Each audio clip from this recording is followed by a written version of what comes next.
Hello and welcome to one and all. In today's class, we will check out the what are the causes of poverty in India. Before that, a small recap.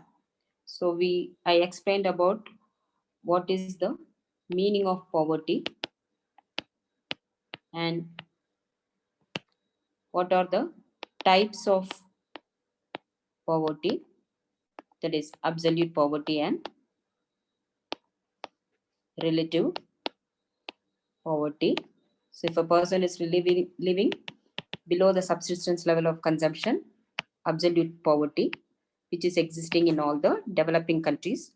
And if a person, on comparison, one person is better off than the other person, then it is the relative poverty.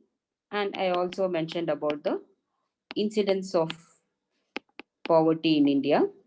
So in India, we are having the absolute poverty and incidence of poverty as per the 2011-12 estimates, nearly 22% of the population are below the poverty line. Approximately 265 million of the people are below the poverty line. So this is what we have checked with the regarding poverty in our previous classes. Now moving on to the next topic in the same unit, causes of poverty. So there are several factors result in the poverty in our country. So let us check one by one. So the first one is concentration of economic power. So actually there are not much of a differences in the causes between inequalities, poverty and unemployment. All the causes happen to be the same for each and every one of the thing which is prevailing in our country. Okay. So what is the meaning of concentration of economic power? The wealth is concentrated in a few hands. So making the rich becoming richer and richer and the poor becoming poorer and poorer. So that is the meaning of the asset or wealth or money or income or whatever it is. It is concentrated, it is vested with a very few hands. While the majority of the population, they are not having any asset, they are not having any money income. Okay, that is the meaning of concentration of economic power. And in our country, this concentration, of course, even though from the beginning, in the sense that from 1950s, it has been existing in our country. So after the introduction of economic reforms in 1991, this gap widened, this inequality gap widened, and the concentration was, I mean, there seemed to be more concentration of wealth in the few hands after the 1991 economic reforms. So that added or multiplied to the problem of poverty in our country. Okay, so that's what it is. So in India, the income gap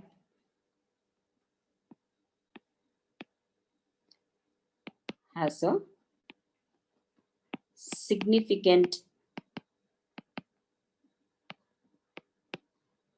urban rural bias. So we have checked in the causes of inequalities. 70% of the population are living in the rural areas, while the 70% of the investment are going to the urban areas, isn't it? So there is a urban rural bias which increased after the 1991 economic reforms, that increased the poverty in our country, which have increased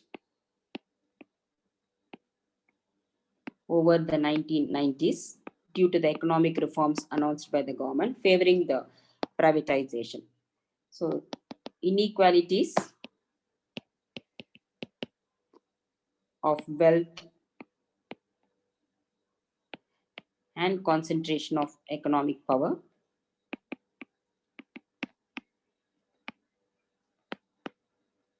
are the reasons for poverty in our country.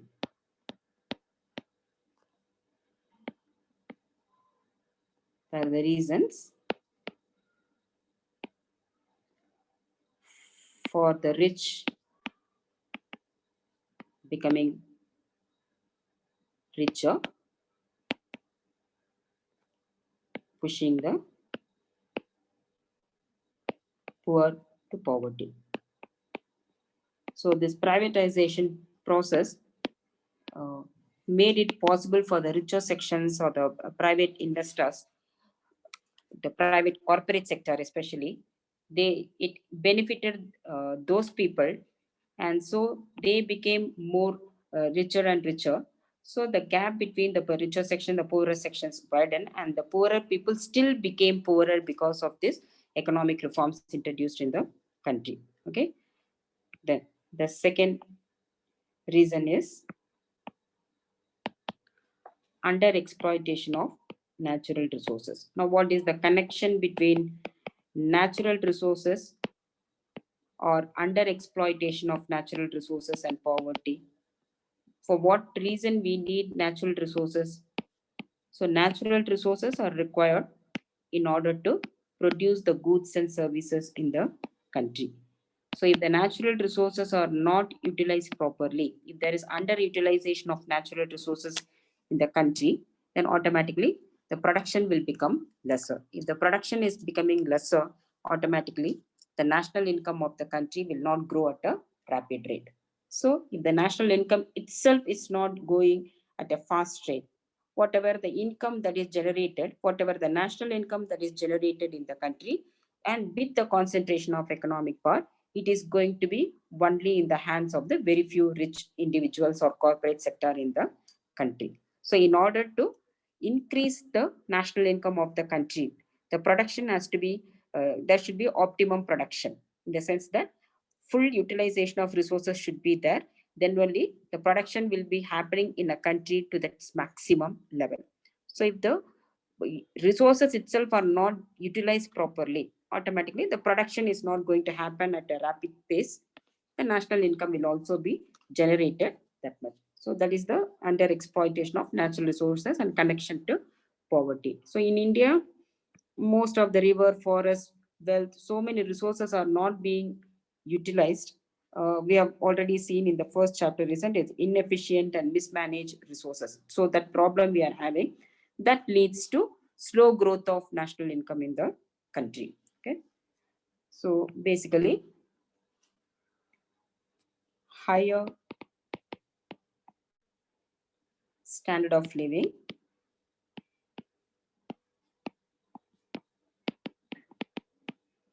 and higher economic growth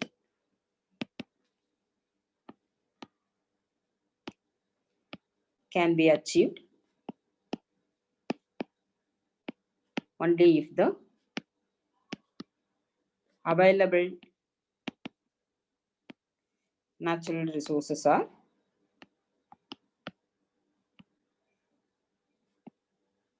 properly utilized. But in India,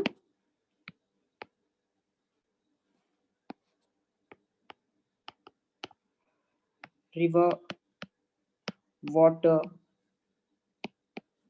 forest, and most of the mineral wealth are not being properly utilized. Wealth of the country have not been fully utilized. There is a saying, India is a, it's a saying, India is a rich country inhabited by the poor. So India is rich in natural resources, rich country in the sense that India is rich in natural resources, but then because of improper utilization of natural resources, we are poor, inhabited by the poor. So the saying is mainly because we are not using the natural resources properly.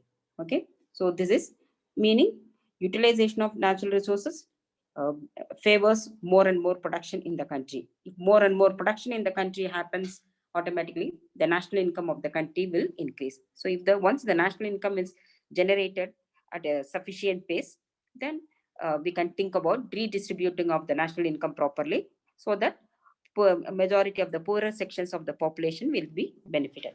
But if the national income is not itself is not being generated properly because of lack of utilization of natural resources, then the poverty levels in the country is also increasing. So that is the reference here.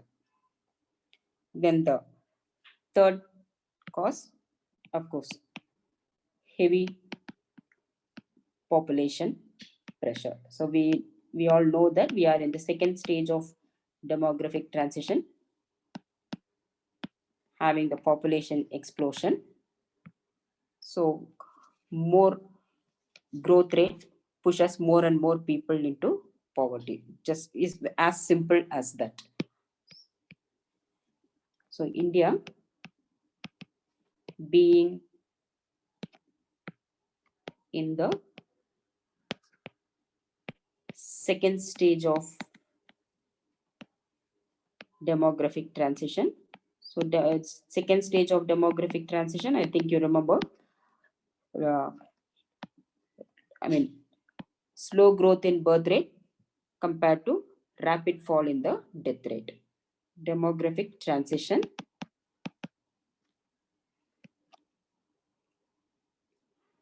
especially between 1951 to 1981, the average annual growth rate of population, we have seen this, isn't it? It was somewhere around 2.1%. Growth rate of population was as high as 2.1%. So currently it is 1.64%, but still it is not sufficient level of decline. Still we are in the higher side of growth rate of population in the country. It has to reduce below 1%. If the growth rate of population reduces below 1%, then we can say the growth rate of population is stabilized or birth rate is low in the country. So until we reach that stage, we'll call ourselves only the high growth rate of population. So what happens? There is a the requirements of the basic requirements keep on increasing. Hence, the requirements of food, clothing,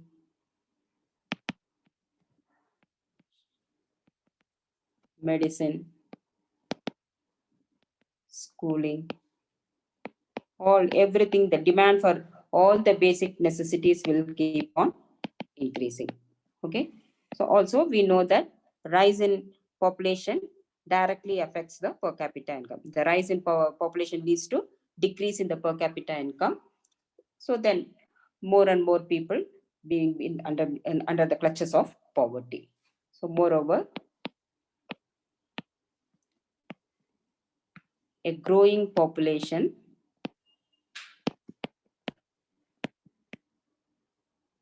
leads to a decrease in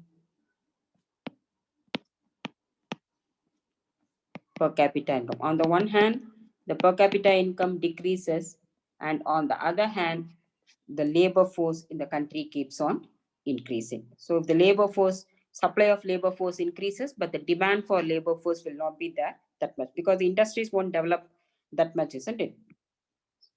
So, but a rise in labor force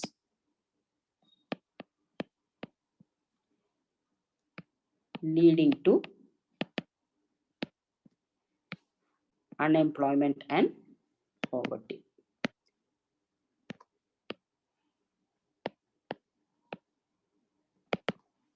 Okay.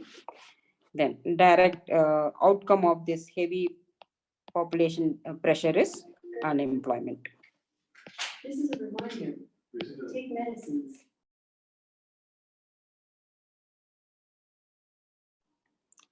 So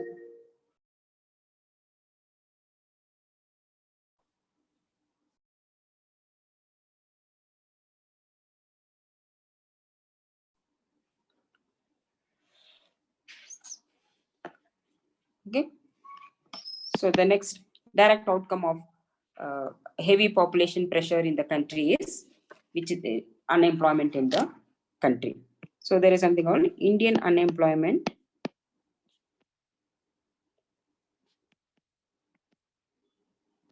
is, there is something type of unemployment called as structural unemployment.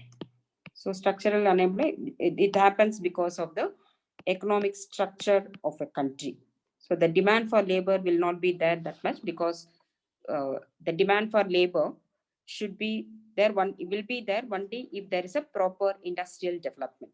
So if the industries are not that much developed, but on the other hand, the population of the country keeps on increasing, automatically the supply of labor force will be more, but the demand for labor force will not be there in the country. So industries are not developing because of capital formation is not there in the country that much. How the what is capital formation? The savings and investment of the country. How the country can save and invest if the population uh, keeps on increasing. So whatever the generation of national income in the country, it is being spent on providing the previous point we have seen, isn't it? The requirement, the demand for food, clothing, shelter, medicine, schooling. So whatever the generation of national income that is happening, which is with the underutilization of natural resources, whatever the national income we are generating in the country, that national income is being spent only for providing the basic facilities to all the extra population being added in the country year after year. So since we are providing only the basic necessities to the new entrants in the economy, we are not able to save and invest for anything for the future production. So because of this deficiency of capital, industries are not developing that much. But because of the rise, on account of the rise in population, the labor force keeps on increasing. So the supply of labor force is more, the demand for labor force is less, so more and more people become jobless. So that is the, and which leads to poverty in the country. So that is the structural unemployment. So structural in nature, and this is one type of unemployment. India is having the structural, this type of unemployment, and results in deficiency of capital. So the Indian, what is happening? We are not finding capital to sufficient amount of capital to develop the industry. So the Indian economy does not find sufficient capital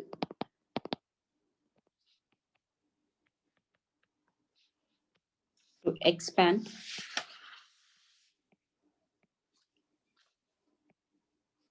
the industries. Only if the industries expand, all the extra labor force will be absorbed. But if the industries cannot expand, so who will employ those labor force? So they remain unemployed to absorb the entire labor force.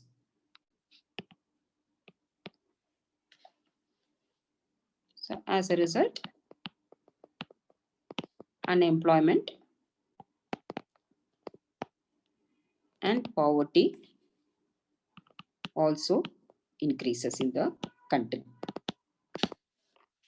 Okay, so you actually cannot say which is the cause and which is the effect. Everything is a cause and everything is a effect. So each and every action reinforces on one another. One becomes a cause and another becomes effect, and another again the effect becomes the cause and cause becomes the effect. All go hand in hand. Unemployment, poverty, unequal distribution of income, they all go hand in hand. Okay. The next is poor education.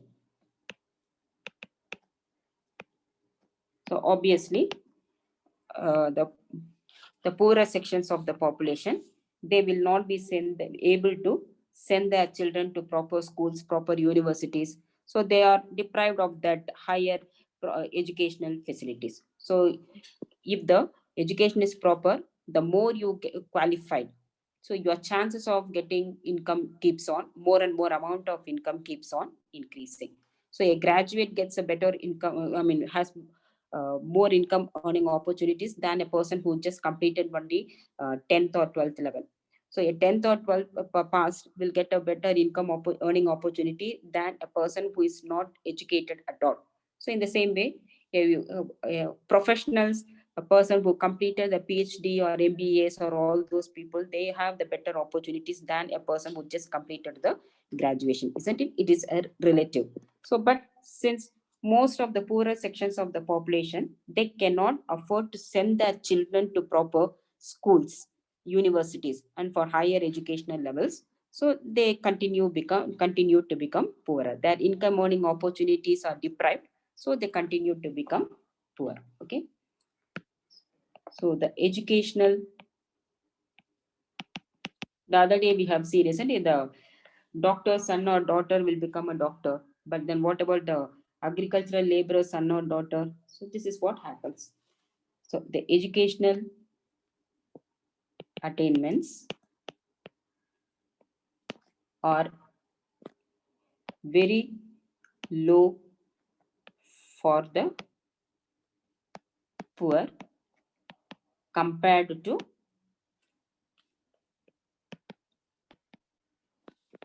the richer sections of the population, isn't it? So it has been found out that the earnings of arts should be highlighted. The earnings of arts, science,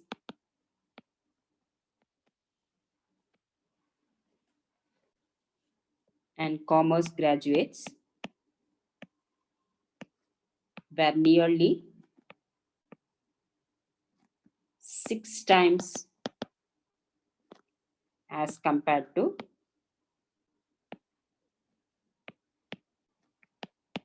illiterates, person who did not study anything, and 3.5 times as compared to with those just finished their primary level of education.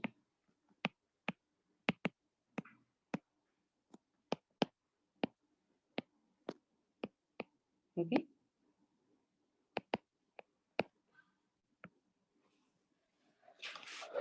So to put it very simply, the better qualified a person is, more income earning opportunities. So if you are illiterate, you have to be under the clutches of poverty. There is no opportunity to earn more and more amount of income. So you have to be under the clutches of poverty. Okay.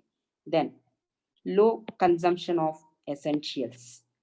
So when you are not having the proper income, how will you consume the essential, the basic needs we saw, isn't it? What should be the minimum consumption expenditure required to meet that poverty line? So if the income is so meager, how the poorer sections of the population will consume their essentials? So that is also not possible. That is one thing. And another thing is, because of the inflation in the country, the price level keeps on increasing. That is also another reason. The poorer sections of the population, they will not be able to afford it. And also periodically we are facing the shortage of consumer goods.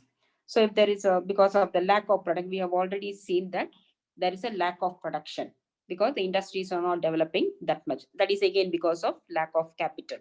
So because of this consumer goods shortage, the price keeps on increasing. So when the shortage and when the price keeps on increasing, only the richer sections will be able to afford the consumption of essential commodities. So the poorer sections are deprived of even consuming even the minimum bare necessities of life.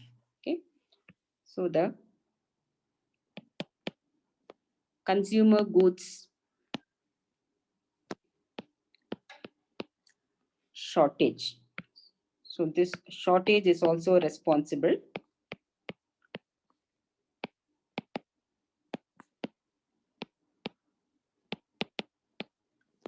for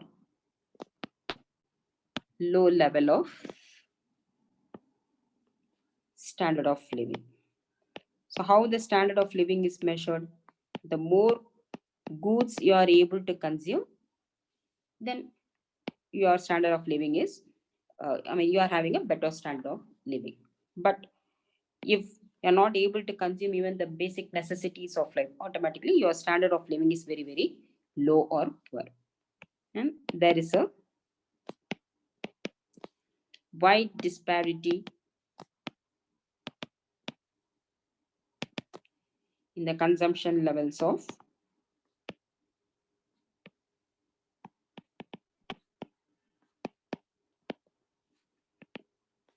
the top rich and the bottom poor.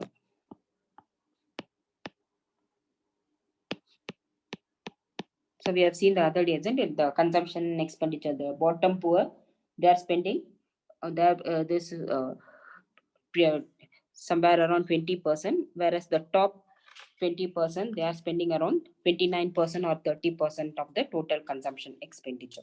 So since they are having the better standard of living, better income earning opportunities, they are able to consume most of the essential commodities. And this shortage of consumer goods increases the price also.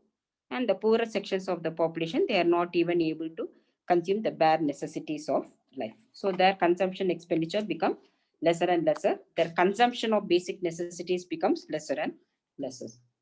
Then the next is inflation. As it is, the shortage of consumer goods leads to rise in prices. And also, uh, as I mentioned before, because of the process of economic development, the government expenditure keeps on expanding, more and more volume of money in the circulation. So it is inevitable for the prices to rise. So it is adding to everything. The expenditure on the part of the government is also increasing. More and more money is being pumped in the economy. So too much volume of circulation of money increases the uh, price level. On the top of it, there is a shortage of consumer goods. So both are increasing, inflating the general price level in the country. So if the continuous rise in the price level, then the poorest sections will not be able to purchase anything. So that is also adding to the problem of poverty. So rising prices are another major cause for poverty.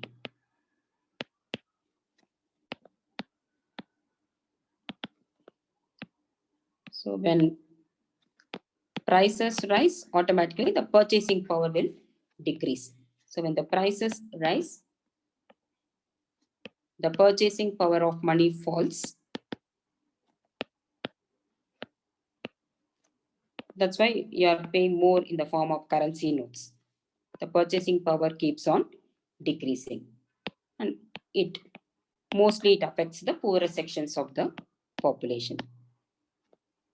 It severely affects the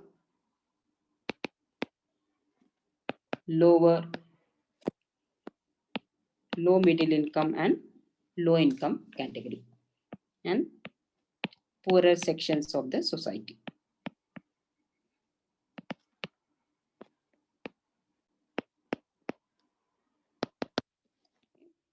Then the next one is the low technology.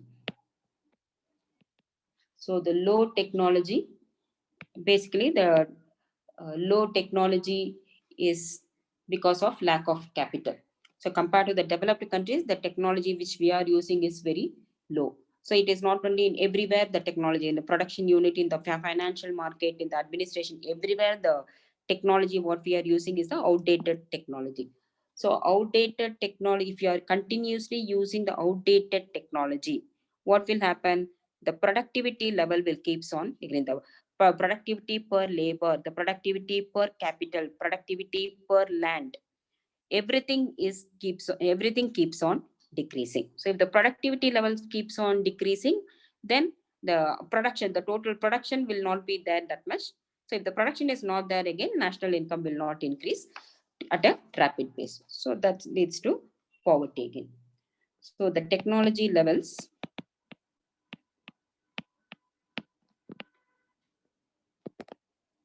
are low in India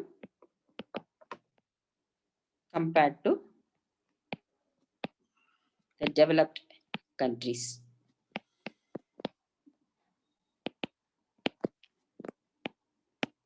So everywhere, both in agricultural and industrial sector. I mean, it is not only agriculture, both in all the sector. You can mention not only in agricultural, in all the sector, developed countries.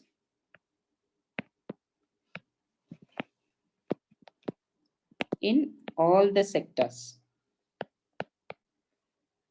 agriculture, industries, financial markets, so agri,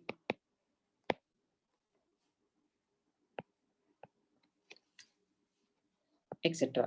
So everywhere the outdated technology is being used. So the productivity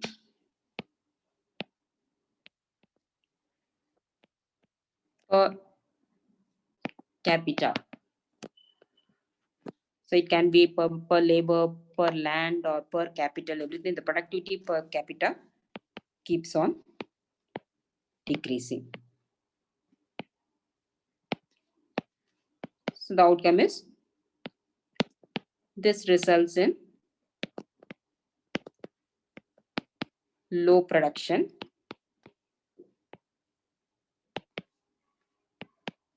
low generation of national income, leading to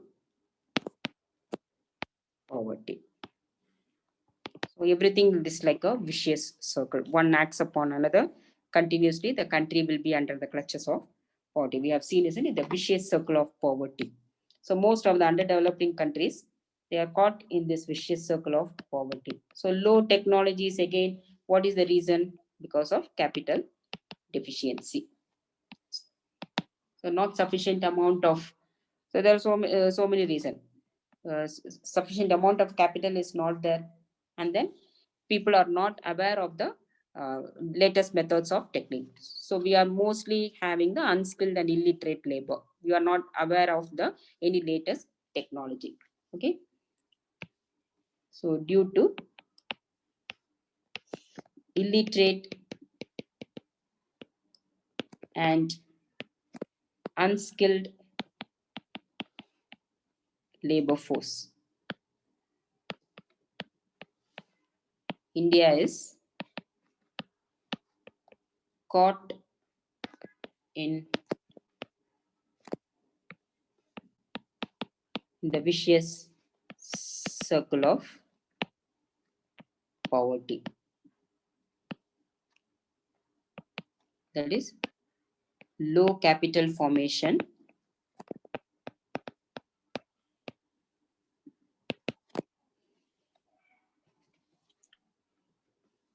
that leads to low productivity, that leads to low real income, that leads to low savings and investment,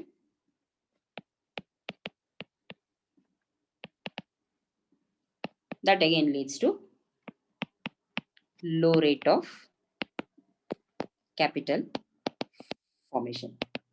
We have seen in the previous unit, isn't it, how India is caught in the vicious circle of poverty, both on the demand side and on the supply side. So the next is the failure of the 5-year plans. So one of the main objectives of Indian 5-year plan is the removal of poverty. The twin objectives implemented by Mrs. Indira Gandhi during the 5th 5-year plan, that is attainment of self-reliance and removal of poverty. But then if you are saying that even today nearly 22% are below the poverty line, that means we can clearly say that the plan objectives, the 5-year plans have not attained its objective of removing the poverty. So the basic objective of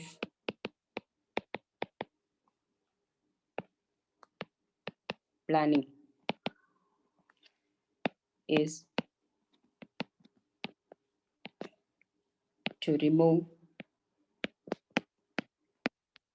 poverty. But the fact that